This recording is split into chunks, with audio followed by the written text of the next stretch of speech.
My daughter ignored me for 5 years as if I didn't exist, but I still sent her greetings. But when she saw my new $150,000 Mercedes on Facebook, she immediately called. "I'll be waiting for you tomorrow for dinner. Bring $200,000 with you." She was waiting for money, but I came with a surprise that would change our lives forever. Before we continue, please subscribe to the channel and write in the comments what time it is where you are now. The morning had settled into its usual rhythm. I sat in my home office, laptop screen glowing with investment portfolios, modest gains, steady returns, nothing exciting. Outside my Philadelphia row house, the August heat was already building. I'd finished my coffee, answered a few emails, and was considering whether to water the small garden out back when my phone rang.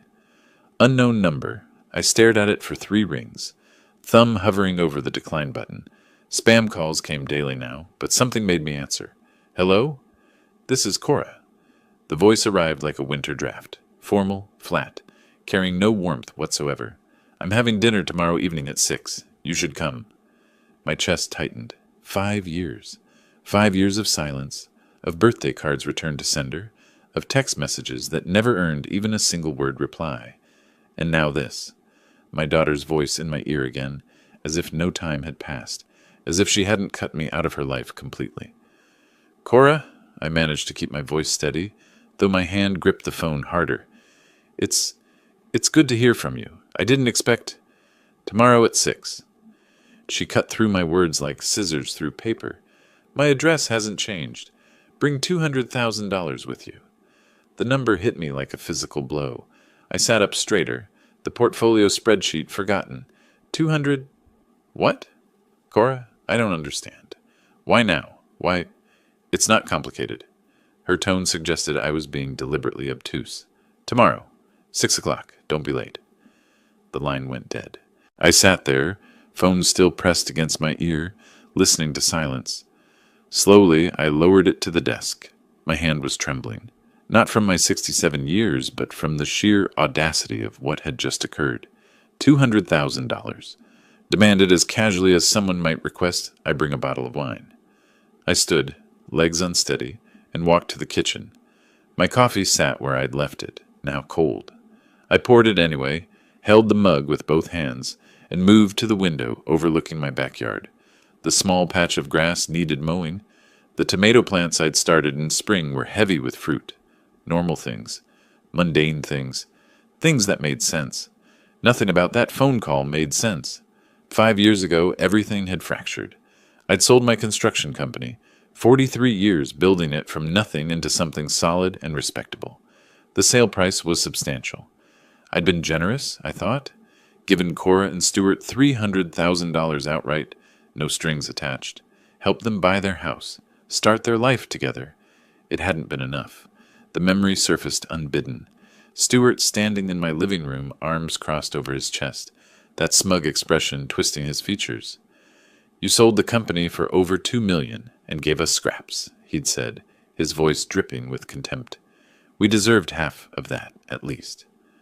And Cora, my daughter, standing beside him, not defending me, not acknowledging the gift, the generosity, the years I'd spent building something to pass on. Instead, she'd looked at me with cold calculation and said, "Maybe if you'd been fair to your family, we wouldn't have to do this." Do this. As if I were the transgressor, as if expecting gratitude for a $300,000 gift made me some kind of villain. I'd tried to explain. The company sale included debts, obligations, retirement funds for employees who'd worked for me for decades. The $2 million wasn't $2 million in my pocket. But Stuart had talked over me, his voice rising, accusing me of hiding money, of cheating them, of loving my employees more than my own blood. Cora had said nothing more. Just watched me with those expressionless eyes, while her husband dismantled our relationship sentence by sentence. I'd asked them to leave. They'd left. That was 5 years ago. Since then, silence. I'd sent birthday cards, holiday messages, texts asking if we could talk, if we could find some middle ground. Nothing. Each message a small humiliation, a reminder that my daughter had chosen money over me. And now this. I set down the coffee mug and moved to the living room bookshelf. The photo album was where it always lived. spine worn from years of handling. I opened it carefully. Cora at 5, gap-toothed and laughing, riding on my shoulders at the park. Cora at 18, cap and gown, diploma held high, her smile so wide and genuine. Cora at 29, wedding day, white dress flowing, looking at Stuart with such hope. When had that hope curdled into this cold transaction? I pulled out my phone again, opened the message thread with her name. 5 years of one-sided conversation stared back at me. Happy birthday, sweetheart. Hope you're doing well. Merry Christmas. Would love to hear from you. Thinking of you today. Miss you. Each one a monument to rejection, a testament to silence. I placed the phone face down on the coffee table. My hands wanted to shake, but I wouldn't allow it. I picked up the cold coffee and drank it anyway, using the bitter taste to center myself, to push through the storm of emotions threatening to overwhelm my composure. I needed to think. I needed to understand. What had changed? What triggered this sudden contact after 5 years of nothing? Why exactly 200,000? Why tomorrow? The morning sun climbed higher outside my window. I sat in my chair, the photo album still open on my lap, and forced myself to breathe slowly, to think clearly, to not react, but to analyze. Finally, I reached for my laptop, opened Facebook, something I rarely bothered with anymore. Logged in to check something that was nagging at the back of my mind. My profile loaded. There, at the top of my feed, was the post from yesterday. The photo I'd taken in a moment of simple pride. My new Mercedes S-Class, silver and gleaming in my driveway. The caption, treating myself after some successful investments. Life is good. I stared at the screen, at the view count, at the list of who had seen it, and there, among the names, Cora Fields. My breath stopped. The timestamp showed she'd viewed it multiple times. Yesterday evening, 6 p.m., 7:15, 9:43. 3 separate visits to look at my car, my caption, my small moment of satisfaction. This morning, she'd called. I took a screenshot, my fingers moving automatically while my mind processed what this meant. The timing wasn't coincidence. It couldn't be. 5 years of absolute silence and less than 24 hours after I posted a photograph of an expensive car, my phone rang with demands for money. 24 hours, I said aloud to my empty house. That's all it took. One picture of a car, and suddenly, I'm worth calling after 5 years. The Mercedes had cost me $150,000. A splurge, yes, but I'd earned it. Decades of careful investing, of living modestly while building wealth, slowly and deliberately. The car was beautiful, comfortable, a small reward for patience and discipline. Cora had seen it and calculated. Calculated that if I could afford that car, I must have liquid assets. Calculated that I was weak enough, lonely enough, desperate enough for her contact that I'd comply with any demand. Calculated that she could snap her fingers and I'd come running with my checkbook open. The realization cut deeper than the original phone call. This wasn't a change of heart. This wasn't regret or reconciliation or even basic human decency. This was predatory. She'd seen an opportunity and moved on it with the precision of someone circling wounded prey. I closed Facebook and opened a new browser tab, typed Pennsylvania Estate Law Inheritance Rights, then Irrevocable Trust Structures, then Disinheritance Legal Requirements, Pennsylvania. My construction business had taught me many things. One of them was to do thorough groundwork before any major project. Another was that professionals existed for a reason. You didn't wire your own electrical systems or plumb your own buildings. You hired experts who knew the codes, the regulations, the pitfalls. I needed an expert now. My desk drawer held business cards accumulated over years of contracts and collaborations. I flipped through them until I found what I wanted. Margaret Chen, attorney at law. Chen Law Associates. I'd used her for business contracts, for the company sale paperwork, for a few property disputes over the years. She was sharp, discreet, and didn't waste time on pleasantries when work needed doing. I studied the card, rehearsing in my mind what I'd say. The estrangement, the sudden contact after 5 years, the demand for money, my suspicion about her motives, and my desire, no, my need, to protect what I'd built, to send a message about respect, about family, about consequences. If she thinks I'll just hand over money because she snapped her fingers, I muttered, pulling my phone closer. She learned nothing. Nothing from what happened 5 years ago. I dialed the office number. 2 rings. Chen Law Associates. How may I help you? The receptionist's voice was pleasant, professional. This is Harley Fields. I kept my tone level, businesslike. I need to speak with Margaret Chen today if possible. It's urgent, regarding estate planning and family matters. A pause. The sound of keyboard clicks. Ms. Chen has a full schedule today, Mr. Fields. Could we arrange something for next week? Please tell her it concerns restructuring my will and potentially establishing a trust. I made my voice firm but polite. Today, I can work around her schedule. One moment, please. Hold music played. I stared at Cora's photograph on my phone screen. The wedding photo, years old. Her smile wide and genuine. When had I stopped seeing my daughter in that smile? When had it become just a stranger's face? Mr. Fields? The receptionist returned. Ms. Chen can see you at 4 this afternoon. Will that work? I'll be there. Thank you. I set the phone down carefully. 4 o'clock. That gave me several hours to prepare, to organize my thoughts, to gather whatever documentation Margaret might need. I looked at the computer screen, still showing search results about estate law. Looked at my phone, at the Facebook screenshot. Looked at my hands. Steady now, no tremor. You want to play this game? I said quietly to Cora's photograph. Fine. But this time, we play by my rules. The hurt was still there. That deep old wound of parental rejection, of being valued only for what I could provide financially. But something else was growing alongside it now, something cold and calculated and precise. I wasn't going to be a victim this time. I wasn't going to let her use my love for her as a weapon against me. I'd spent 5 years hoping for reconciliation, sending messages into the void, keeping the door open for her return. She'd kicked that door shut, locked it, and now she wanted to pick the lock only when she saw something inside worth stealing. Not anymore. I glanced at the clock. Nearly noon. The appointment was at 4. I had time to think this through properly, to approach it the way I'd approached every major decision in my business career, with preparation, with professional advice, with a clear understanding of goals and consequences. I closed the laptop with a sense of purpose, stood up, moved toward the bedroom.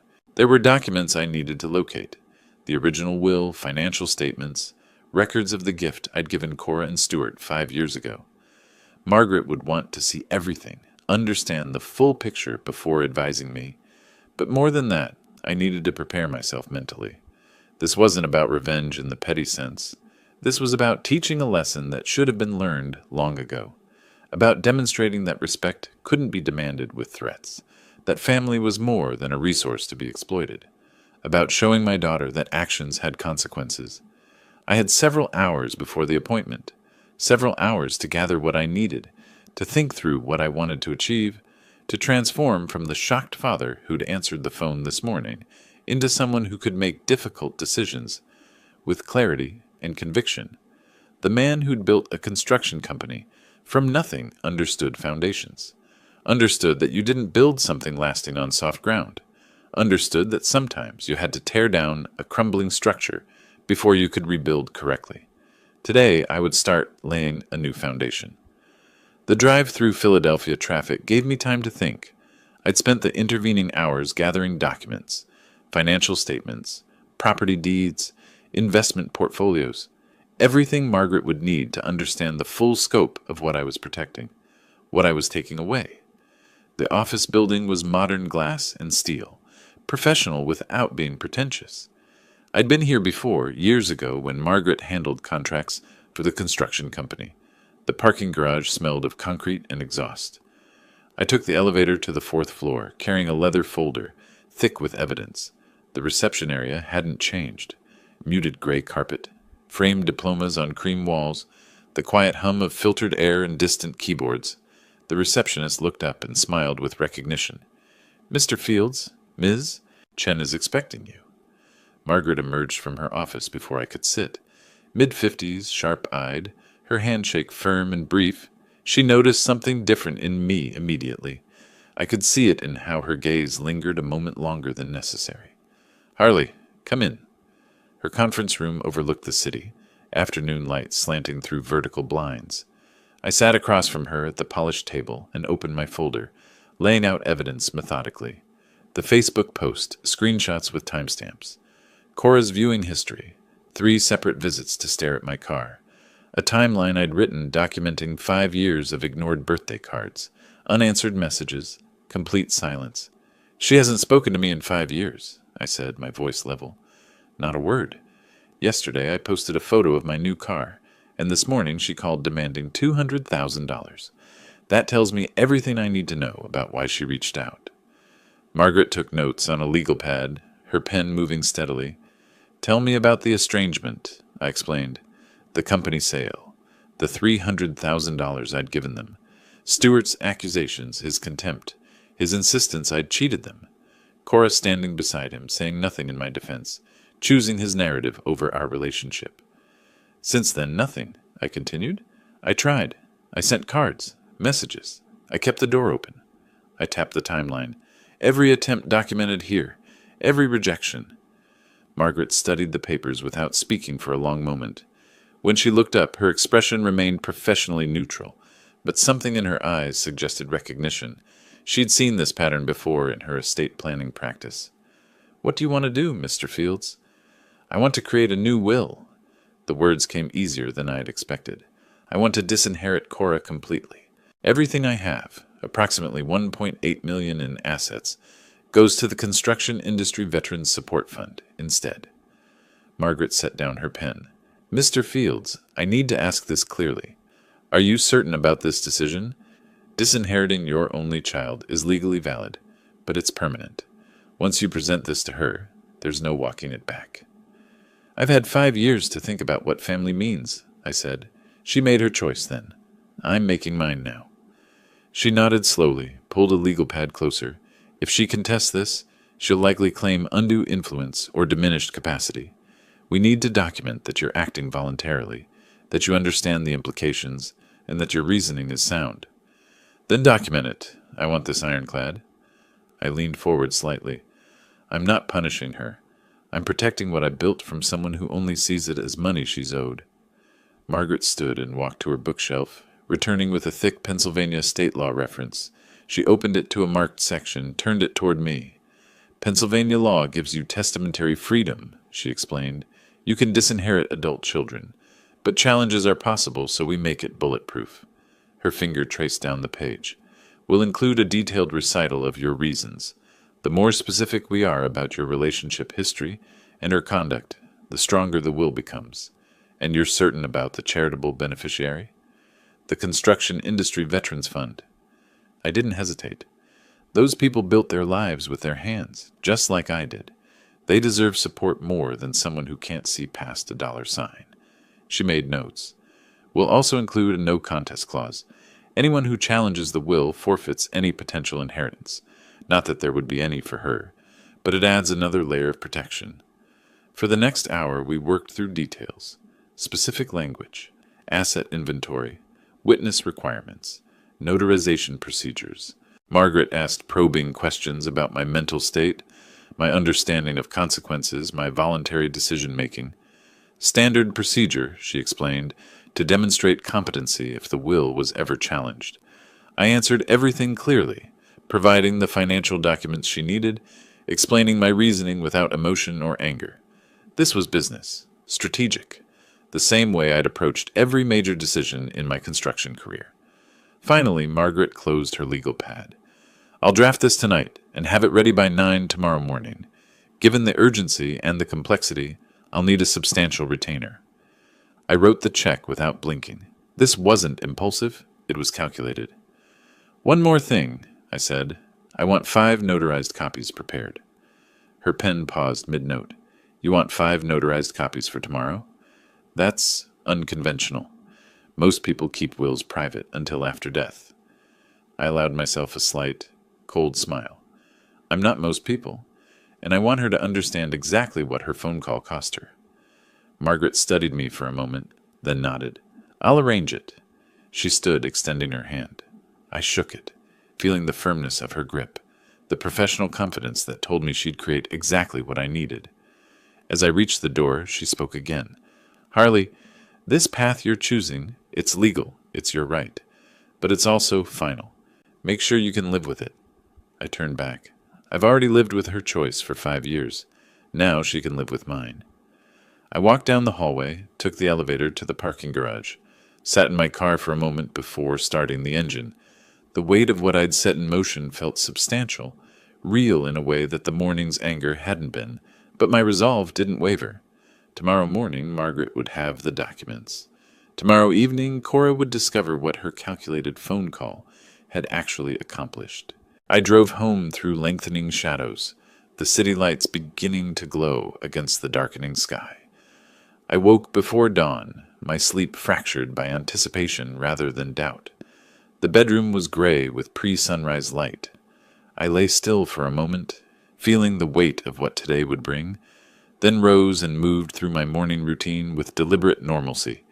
Coffee, shower, shave. I dressed carefully, dark jeans, a pressed button-down shirt, nothing flashy. I wasn't trying to impress anyone, just maintaining dignity. My phone showed an email from Margaret, sent at 7:30. Documents ready for pickup. Office opens at 8:30. MC. I drove through light morning traffic, retracing yesterday's route. The city was quieter at this hour, the streets not yet choked with commuters. Margaret's receptionist buzzed me in immediately. Margaret met me in the lobby, holding a large manila envelope, sealed with her firm's label. Her expression was serious. "Everything's here," she said. "Original and 5 copies. I've included the affidavit of mental competency, as we discussed." She paused. "Robert Kowalski, the notary I mentioned. His office is on Walnut Street, 15 minutes from here. I called ahead. He's expecting you." I took the envelope, felt its weight. "Thank you, Margaret." "Good luck, Harley." She didn't specify with what. Robert Kowalski's office occupied the ground floor of an older building, the kind with high ceilings and crown molding that spoke to an earlier era. The sign beside the door read, "Kowalski Notary Services since 1995. Inside, the space was small, but impeccably organized. File cabinets lined one wall. A simple desk held a computer, a heavy embosser, and neat stacks of forms.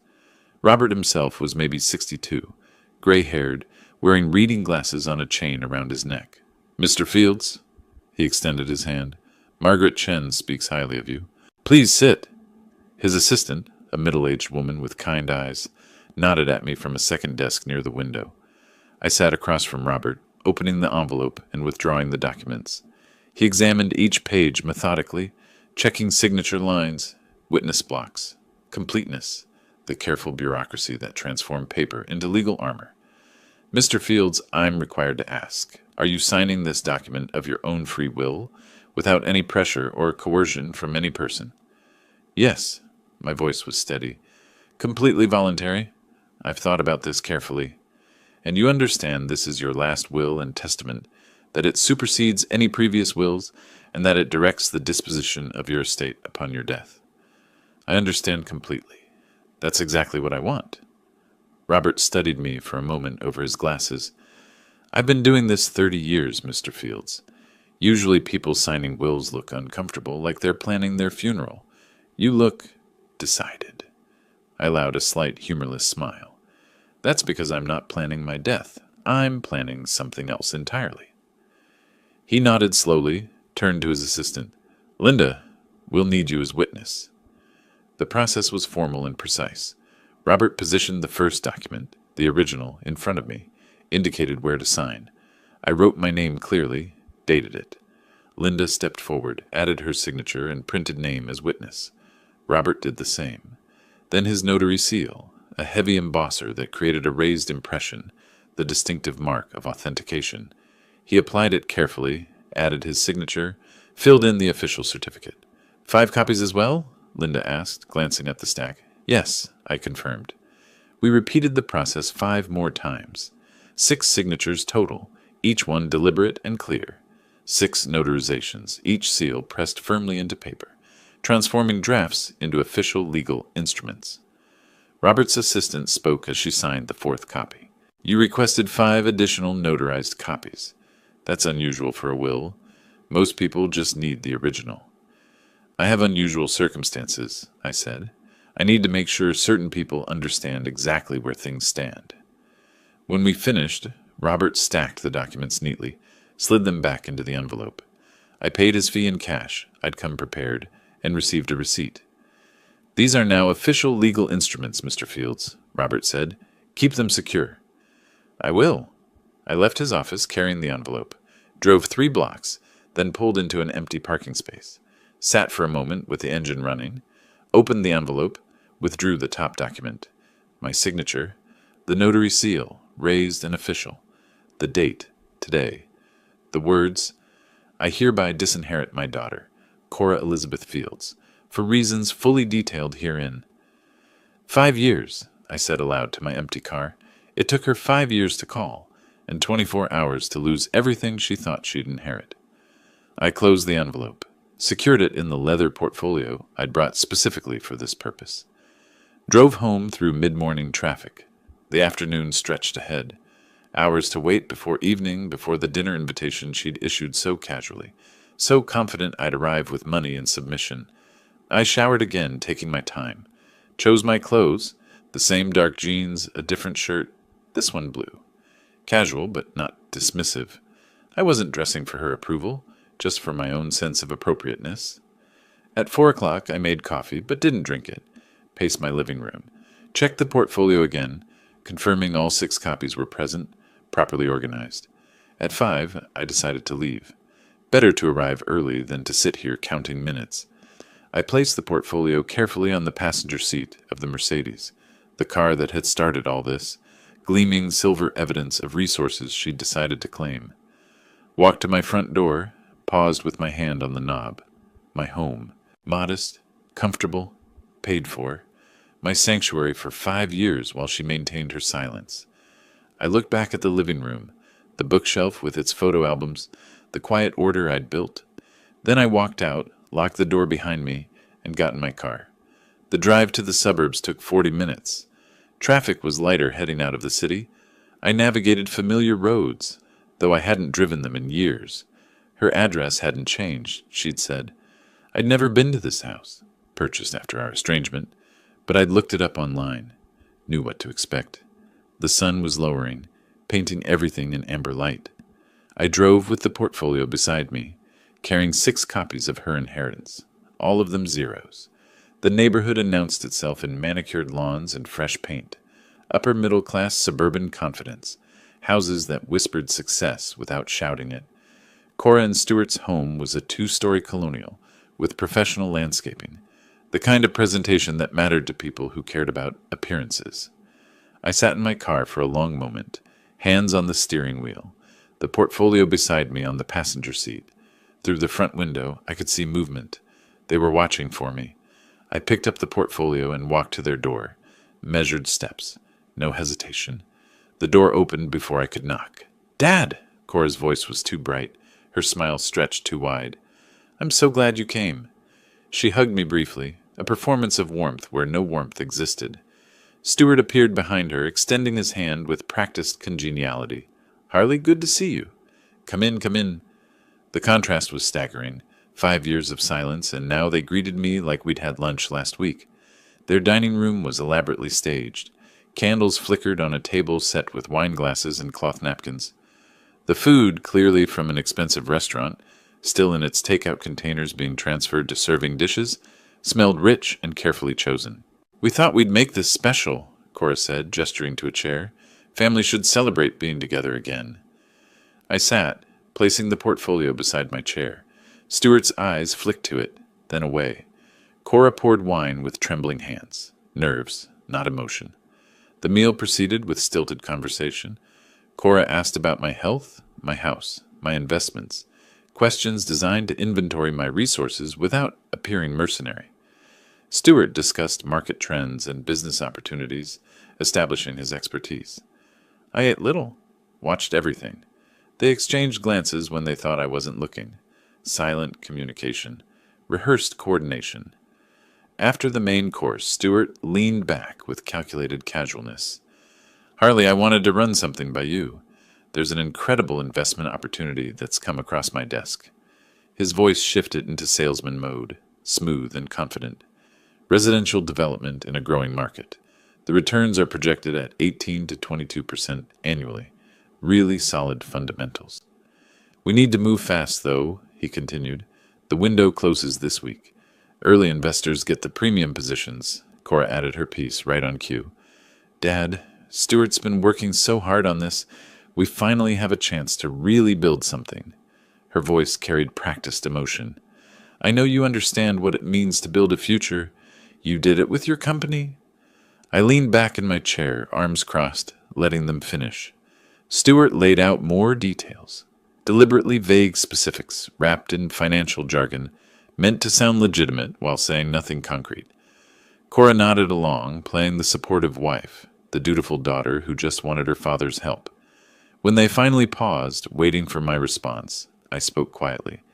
I do understand building a future. I spent 43 years building mine. I met Stuart's eyes, then Cora's. I also understand what happens when people only see you as a means to an end.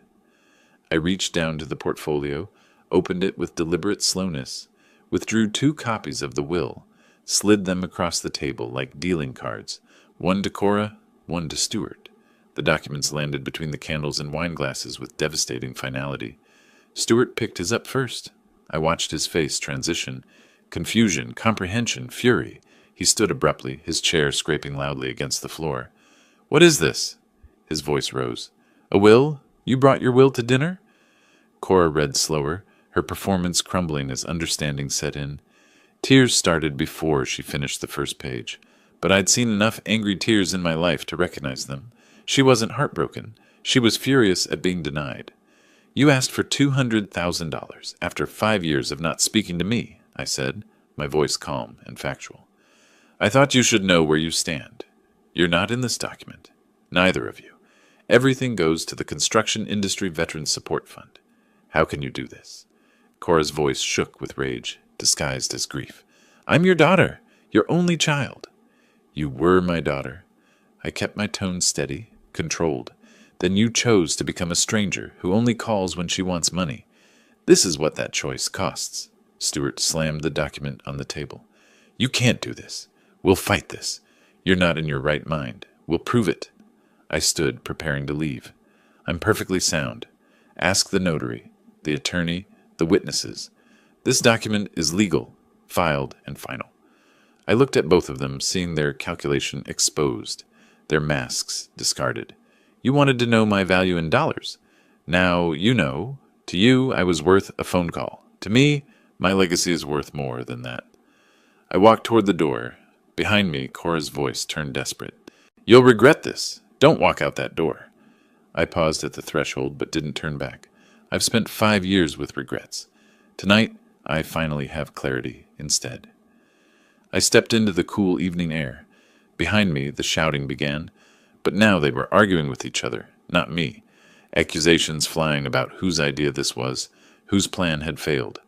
I got into my Mercedes, started the engine. As I pulled away from the curb, I glanced in the rearview mirror. The front door stood open, Stuart silhouetted in the light, phone already pressed to his ear. I drove into the darkening evening knowing this wasn't ending. This was just beginning. My phone woke me before dawn, buzzing insistently, vibrating against the nightstand in the gray pre-sunrise light. I lay still for a moment, awareness settling in slowly. The phone kept buzzing. I picked it up. The lock screen was filled with notifications. 6 missed calls from Cora. 3 from Stuart, several from numbers I didn't recognize. Text message previews scrolled down the screen. Too many to count. The war had begun while I slept. I set the phone down and went to make coffee. Showered, dressed. Established normalcy before engaging with the attack. I'd expected this. They were panicking, and panicked people made mistakes. At my kitchen table with my laptop, I began documenting. Took screenshots of everything before opening a single message. Created a folder labeled Evidence. Then methodically, I started reading. Cora's early texts alternated between tearful apologies and furious accusations. Dad, please call me. I'm sorry we argued. Can we talk about this calmly? You're my only family. 6 hours later. You're being incredibly selfish. After everything I've been through, you do this to me? Call me back immediately. Stuart's messages were purely strategic. An email with subject line legal action appeared mid-morning. Mr. Fields, your actions yesterday demonstrate either malicious intent or diminished mental capacity. We will be consulting with an attorney about challenging your recent will on grounds of undue influence and incompetence. This can be resolved, or it can become very expensive for your estate. Your choice. I copied each message into a document, noted date, time, sender, categorized them: threat, manipulation, guilt trip, legal intimidation. The construction business had taught me that documentation protected you when people turned hostile. The voicemails were worse. Cora sobbing about family. Stuart's cold recitation of legal options. Cora again. How can you do this to your own daughter? I made mistakes, but 5 years? You're going to punish me forever? That money is my inheritance, from my family. I saved every recording to my computer, created a spreadsheet tracking every contact attempt, date, time, method, sender, message type, content summary. The second day brought more of the same. The third morning brought Cora herself. I was at my kitchen window with coffee when her car pulled aggressively into my driveway. She got out, slammed the door, and stood on my front lawn. "Harley!" she shouted. "I know you're in there. You can't hide from this." I moved to my front window where I could observe while staying uninvolved, pulled out my phone and started recording video. Pennsylvania law allowed recording on your own property for security purposes. I was building a case if I needed one. Cora alternated between crying and yelling. "You're being cruel, vindictive. Everyone needs to know what kind of father does this." Neighbors were noticing. Curtains moved in nearby windows. Then Danny Morrison emerged from his house 2 doors down. Early 70s retired police officer, steady as bedrock. He walked toward Cora with the measured confidence of someone who'd spent decades handling public disturbances. "Miss, I'm going to ask you to leave." His voice was calm but carried authority. "This is disturbing the peace. Mr. Fields is within his rights to not engage with you. If you don't leave voluntarily, I'll need to make a phone call." He tapped his phone meaningfully. Cora turned on him. "You don't understand what he's doing. I understand you're on someone else's property." Shouting. Danny's tone didn't change. "That's enough. Time to go." She got back in her car, but not before a final shout toward my window. "This isn't over. He'll regret this. We'll see what a judge thinks." She drove away, tires squealing slightly. Danny waited until she was gone, then walked to my door. I opened it before he knocked. "You all right, Harley?" His weathered face showed concern. "That was quite a show. Want me to file a report?" "I'm fine, Danny. I've documented everything." I gestured to my phone. "If they escalate further, I might need you as a witness, if you're willing." 30 years on the force. I know how family disputes get ugly." He nodded slowly. "You've got my number. That video you took, keep that safe. Might need it." After he left, I saved the video file to my evidence folder, made a note about Danny's availability as a witness, sent him a brief thank you text, establishing written record of the incident. That evening, I composed an email to Margaret Chen. Subject line: anticipated legal challenge. I attached everything: message screenshots, voicemail transcripts, the video of Cora's scene, my timeline spreadsheet, staying one step ahead. I closed my laptop as evening settled in. For the first time in 3 days, my phone was quiet. No calls, no texts. The silence felt ominous rather than peaceful. Then a notification appeared. One new email from an unknown sender. Subject line: R.E. Fields Estate Matter. Legal representation. I stared at it, thumb hovering over the screen. This was their formal response. The harassment phase was over. The legal war was beginning. 2 days of quiet had passed. I sat in my home office reviewing investment statements, trying to maintain some semblance of routine. When my phone rang and Margaret's name appeared, I knew immediately. "Harley, I received formal notice this morning." Her voice was serious but measured. "Stuart retained Nathan Berkowitz. He's aggressive but predictable. They're filing to contest the will on grounds of diminished capacity and emotional duress. We need to move fast." I felt relief more than anxiety. The ambiguity was over. The fight was now formal, with rules and procedures. "I expected this," I said. "What do we need to do?" "Medical evaluation, psychological assessment, anything that proves you were and are of sound mind. The stronger the documentation, the faster we can shut this down. Can you see your doctor today?" I'll make it happen. What else? I'll prepare our defensive package. But Harley, they'll argue the timing proves this was rash, emotionally driven. We need to show deliberation, careful thought, professional consultation. I called Dr. Stevens' office the moment we hung up, explained the situation briefly. His nurse found an opening that afternoon. The examination was comprehensive. Cognitive function tests, memory, reasoning, processing speed, blood work to rule out medical issues affecting judgment. Dr. Stevens was thorough, methodical, checking everything. Harley, your cognitive function is excellent, he said, reviewing the results. Memory, reasoning, judgment, all within normal range for your age, actually better than average. Blood pressure's good, no signs of neurological issues. You're healthier than most 67-year-olds I see. I need that in writing, Doc, detailed. Someone's trying to claim I'm not competent to make my own decisions. He looked up, understanding immediately. Family dispute over money? Something like that. I'll have a comprehensive report ready by tomorrow. 15 years I've treated you, Harley. You're one of the most clear-headed patients I have. The next day brought the psychological evaluation. Dr. Patricia Huang's office was quiet, professional. She specialized in elder competency assessments, Margaret had said.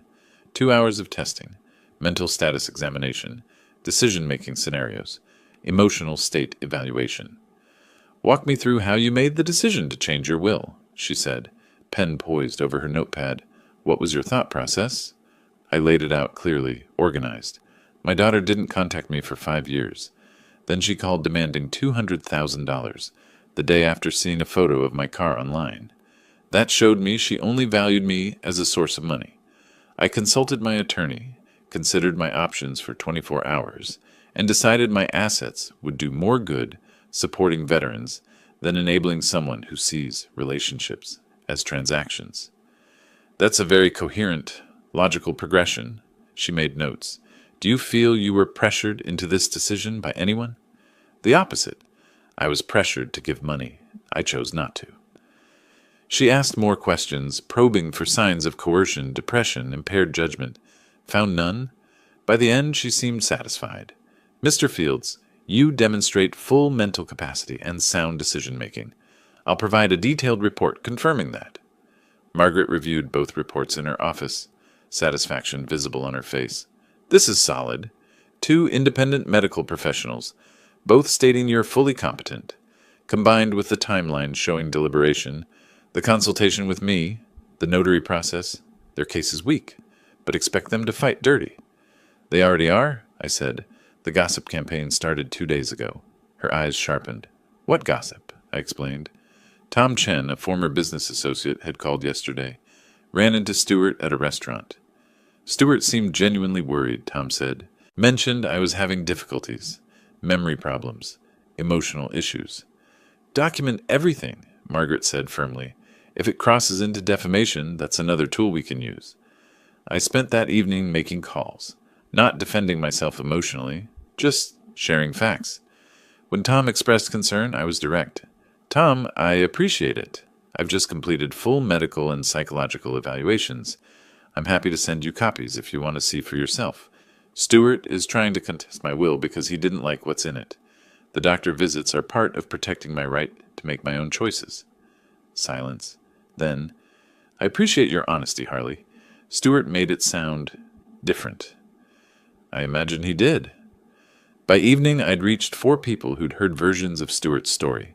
Each conversation was similar, calm facts countering emotional manipulation. I documented every call, saved every voicemail Stewart and Cora had left, built the evidence file larger. Margaret and I sat in her office, documents spread across the conference table, medical reports, legal briefs, the evidence folder from the harassment days. She leaned back, studying the array of documentation. We're well defended now, she said, but they'll keep pushing. What's your next move? I was quiet for a moment, thinking. Then I said something that made her look up sharply. What if I remove what they're fighting over? Not from the will. Make it disappear before I'm even gone. Margaret leaned forward, interested. Explain. If they're contesting my will, they're fighting over my estate after I die. But what if significant portions of my estate aren't there anymore? What if I transfer assets now during my lifetime to the charity? Her expression shifted to calculation. An irrevocable trust. Exactly. She paused, considering. That's aggressive. Once you do that, those assets are gone. You can't change your mind. I won't change my mind. She pulled her laptop closer. Let me draft something. Come back in 2 days. We'll make this happen. I spent those 2 days reviewing my finances. Account statements, investment portfolios, property valuations, calculated what I could afford to transfer while maintaining comfortable retirement. The number settled at $500,000, significant enough to matter, not so much I'd compromise my security. When I arrived at Margaret's office, coffee was already waiting. She'd prepared too. An irrevocable charitable trust removes assets from your estate immediately, she explained, pulling up documents on her laptop. They're gone. Not in your will, not contestable. Cora and Stuart can fight over the will all they want, but they can't touch what's already transferred. What about my living expenses? I asked. I don't want to put myself in a position where I need their help. You'll retain approximately $1.3 million in assets. Your house, your car, remaining investments. More than enough for comfortable retirement. The $500,000 represents about 27% of your total estate.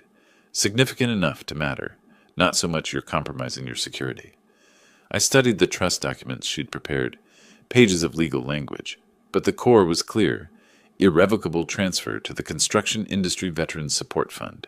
Once signed, permanent. And once I sign this, it's permanent?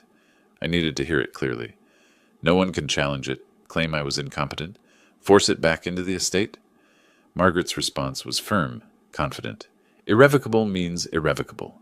We have your medical evaluations, witness testimony, documentation of your deliberative process. This trust is as bulletproof as we can make any legal document. I looked at the papers, thinking about what this meant. $500,000 gone from any future fight, transformed from contested inheritance into immediate charitable benefit. Then let's do it, I said. They want to fight over my money? Let's give them less to fight over. The signing process was meticulous. Same witnesses as the will, same careful notarization. Margaret walked me through each section. Grantor provisions, beneficiary designations, irrevocability clauses. I paused before each signature, rereading the critical passages, making it clear, documented, that I understood exactly what I was doing. When the signatures were complete, I pulled out my phone. Mark? My investment broker answered on the second ring. I need to execute a transfer. $500,000 in securities from my primary investment account to a new trust account. Margaret Chen will provide the account details. That's a significant transfer, Mr. Fields. His voice carried surprise. This is for a charitable trust? That's right. The Construction Industry Veterans Support Fund. People who built things deserve support. I'll process it today. You'll have confirmation by close of business. Margaret watched me pocket my phone. You mentioned wanting to make a public statement. I'd advise caution. Anything you say can be used in litigation. I understand. But right now, Stuart and Cora are controlling the narrative. People are hearing that I'm incompetent or cruel. I want my version out there. Not emotional, not attacking, just clear about my right to make my own choices. Keep it brief, factual. Don't name them. Don't defend specific decisions. Just assert your autonomy and competence, and run it by me before you post. That evening I sat at my computer, composing carefully, wrote several drafts, removed anything that sounded bitter or vindictive, kept only the dignified core. Finally, I sent it to Margaret. How's this? Families are built on respect and love, not financial obligation. After much thought and consultation with legal and medical professionals, I've made decisions about my legacy that reflect my values. I hope everyone can respect that we all have the right to choose how our lives' work benefits the world. Her response came quickly. That's good? Dignified. Doesn't give them ammunition. The reference to legal and medical professionals subtly establishes your competence without being defensive. Post it. I clicked publish and watched. Within minutes, comments began appearing. Danny Morrison. Well said, Harley. A man's entitled to his decisions. Respect. A former construction colleague. Harley, you built one of the most solid companies in Philadelphia with integrity. Whatever you decide about your legacy will have that same integrity. Don't let anyone tell you different. More comments accumulated. Support from people I'd worked with, done business with, lived near for years. The narrative was shifting. I wasn't the confused old man Stewart described. I was someone making clear, autonomous choices. I read through the responses, feeling validation I hadn't experienced in years. My community saw me clearly. Then a new notification, a private message request from an unknown name. I clicked it open. The message was brief, urgent. You should know what they're planning. Can we talk? This has gone too far. The profile showed a woman's name I didn't recognize. No mutual friends, no profile picture beyond a generic avatar. I stared at the message, finger hovering over the reply button. Was this genuine concern or another manipulation tactic? Stewart and Cora trying a different angle. The cursor blinked in the reply field, waiting for my decision. 3 days passed. I'd ignored the mysterious Facebook message, likely another manipulation attempt, I decided. Then my phone rang. Cora's name appeared on the screen. Dad? Her voice was subdued, nothing like the angry demands of previous calls. I know you probably don't want to hear from me, but Stewart and I have been doing a lot of thinking. We handled everything wrong. Could we meet? Just to talk? Not about money, about us. I felt immediate skepticism. After everything, this sudden shift felt calculated. Where? I asked. Anywhere you want. Your choice. There's a coffee shop on Market Street, Thursday afternoon, 2 o'clock. We'll be there. Thank you, Dad. Really? I spent the next 2 days preparing, checked that my phone's voice recorder worked properly. Pennsylvania was a one-party consent state. I could legally record any conversation I participated in. Rehearsed questions mentally, ways to guide dialogue, techniques to encourage honesty. Thursday arrived. I drove downtown and entered the busy coffee shop early, choosing a corner table with my back to the wall.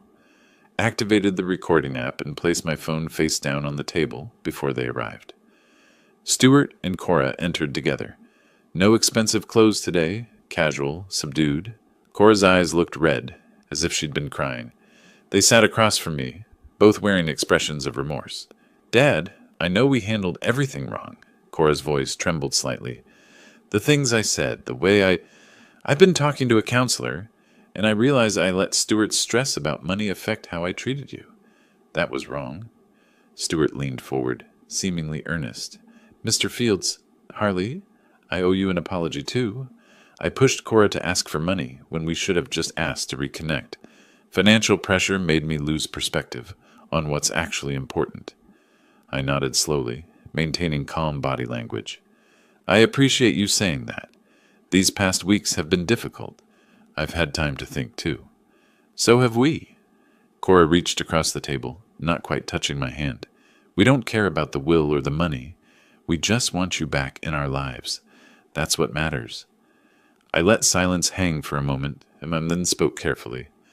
I've been reconsidering some of my decisions, wondering if I acted too hastily, too emotionally. There might be room for adjustments. Stewart's eyes sharpened. Adjustments? Like to the will or the trust? So they knew about the trust. They'd been investigating. I'm just thinking out loud, I said. Nothing set in stone. Cora leaned forward, eagerness breaking through her subdued demeanor. Dad, if you did reconsider, we wouldn't need much. Maybe just enough to cover our mortgage, get us stable. 200,000 would change everything for us. Stewart added quickly, we have some debts that are causing stress. If you could help with those, maybe set up something regular, even just 5,000 monthly, we could focus on rebuilding our relationship without financial pressure hanging over us. I pulled out a notepad, wrote down the figure, tapped my pen thoughtfully. You're saying money stress is preventing you from being fully present in a relationship. Exactly. Stewart didn't hear the trap in my question. Once we know we're financially secure, we can really invest in family time. Maybe Sunday dinners, holidays together. We'd make it work. Cora laughed, nervous, revealing, I'd even tolerate Stewart's parents at Thanksgiving if it meant having you there too. Then more seriously, we'd make whatever effort needed. That's what family does, right? So if the financial piece was resolved, you'd be able to prioritize family. Absolutely. Cora nodded emphatically. That's really what this has all been about. Security. Once we have that, everything else falls into place. Stewart pressed forward. Could we maybe talk timelines? If you were willing to reconsider, how soon could changes be made? We have some payments due next month that are causing anxiety. I'd heard enough. 20 minutes of them discussing dollar amounts, payment schedules, what they'd tolerate for money. All of it recorded, clear, damning. I stood, gathering my notepad. I'll think about everything you've said. This conversation has been clarifying. Cora stood too, desperate edge in her voice. Dad, wait. When will we hear from you? Should we call tomorrow? I'll be in touch. I walked toward the door. Take care. I sat in my car for several minutes, immediately backing up the audio file to cloud storage, emailing a copy to myself. Then I drove home listening to portions of it, verifying quality. Every word was clear. That evening I sat at my computer with headphones on, listening again. Stewart's voice. Once we know we're financially secure, we can really invest in family time. Cora laughing about tolerating family obligations. I stopped the playback, picked up my phone, sent a text to Margaret. Meeting tomorrow? I have something you need to hear. It's time to end this. The message showed as delivered. I set the phone down with quiet finality. The conference room felt formal, tense. Stewart, Cora, and their attorney, Nathan Berkowitz, sat on one side of Margaret's large table. I took my seat across from them, carrying only a slim folder. The audio recorder was in my pocket, already connected to Margaret's speaker system. Nathan opened professionally. Thank you all for coming. My clients believe Mr. Fields' recent testamentary decisions were made under significant emotional duress, following a family conflict.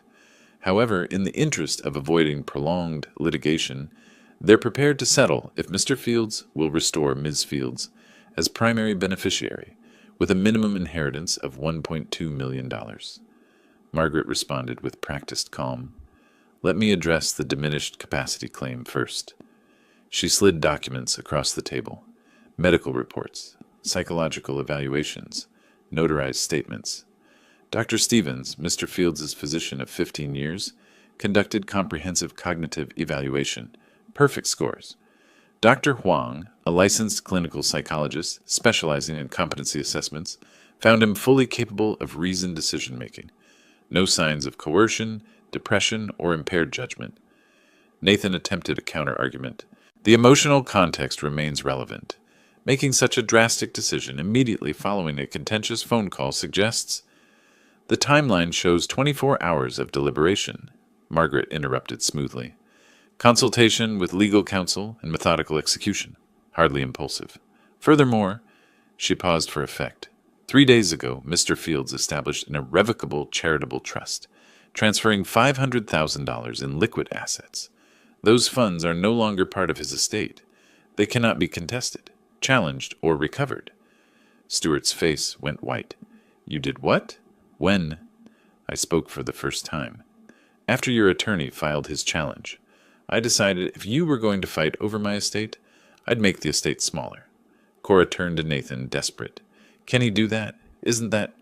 Can't we stop it? Nathan's professional mask showed cracks.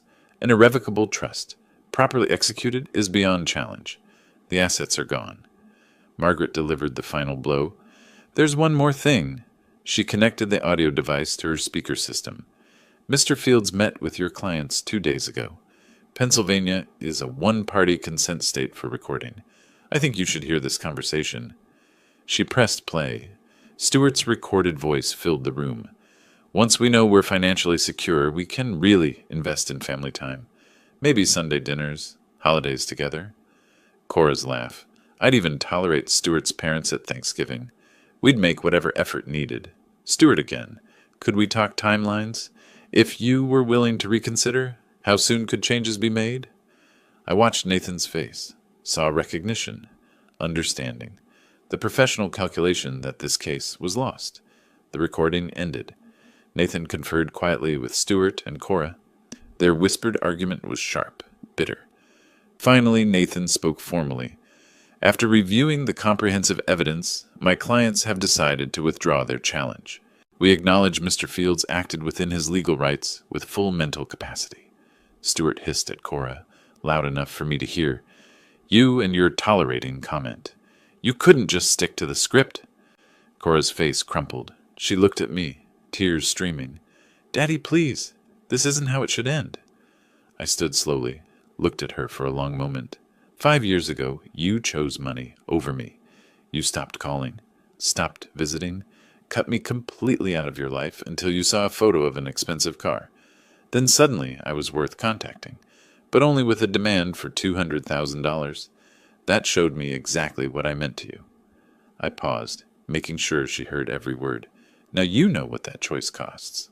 I turned toward the door. You'll both be fine. You have each other, jobs, health. You just don't have my money. Live with the choices you made. I walked out, didn't slam the door, just walked away. Behind me, Margaret's voice. Nathan, I'll send over formal withdrawal documents for your signatures. This matter is concluded. I drove home through afternoon traffic. The city looked different somehow, sharper, clearer. I'd spent 5 years hoping for reconciliation, keeping doors open, waiting for my daughter to remember I was more than a bank account. That wait was over. At home, I made coffee and sat in my living room. The photo album was still on the bookshelf. I didn't open it. Those memories belonged to a different relationship, a different daughter. The woman in that conference room wasn't someone I recognized anymore. My phone buzzed. Danny Morrison. Heard through the grapevine things got resolved. Hope you're doing okay. I texted back. I'm fine. Thanks for everything. Another message, this time from Margaret. Well done. You protected what matters. Call if you need anything. I set the phone down and looked around my house. Modest, comfortable, mine. The Mercedes was in the driveway. My investments were secure. $500,000 was already supporting veterans who'd built things with their hands, just like I had. Cora and Stuart would tell their version of this story, I knew. Paint me as cruel, vindictive, a father who chose money over family. But I had the recordings, the documentation, the evidence that showed who chose what. I'd spent 43 years building a construction company. Building required solid foundations, required knowing when structures were compromised beyond repair, required the wisdom to walk away from projects that would only collapse and take you down with them. This was simply another kind of construction, building boundaries, protecting what I'd created, ensuring my legacy went to people who valued effort and integrity. The sun was setting, painting my living room in amber light. I sat in my chair, coffee growing cold, and felt something I hadn't felt in 5 years. Peace, not happiness. There was sadness in this ending, genuine grief for the relationship that could have been, but peace. The clarity of knowing I'd done what needed doing, protected my autonomy, set consequences for behavior that demanded consequences. Tomorrow, I'd call the Veterans Fund, see how they planned to use the trust. Maybe visit some of the programs they ran. Connect with people who understood that building something meaningful required more than entitlement and calculation. Tonight, I just sat in the quiet of my home, free from manipulation, free from false hope, free from waiting for someone who only saw me as a resource to exploit. The legal war was over. I'd won. But more importantly, I'd protected what I'd spent a lifetime building, not just money, but dignity, autonomy, and the right to choose who benefited from my life's work. That was victory enough. If you like this story, please like this video, subscribe to the channel, and share your impressions of this story in the comments. To listen to the next story, click on the box on the left. Thank you for watching,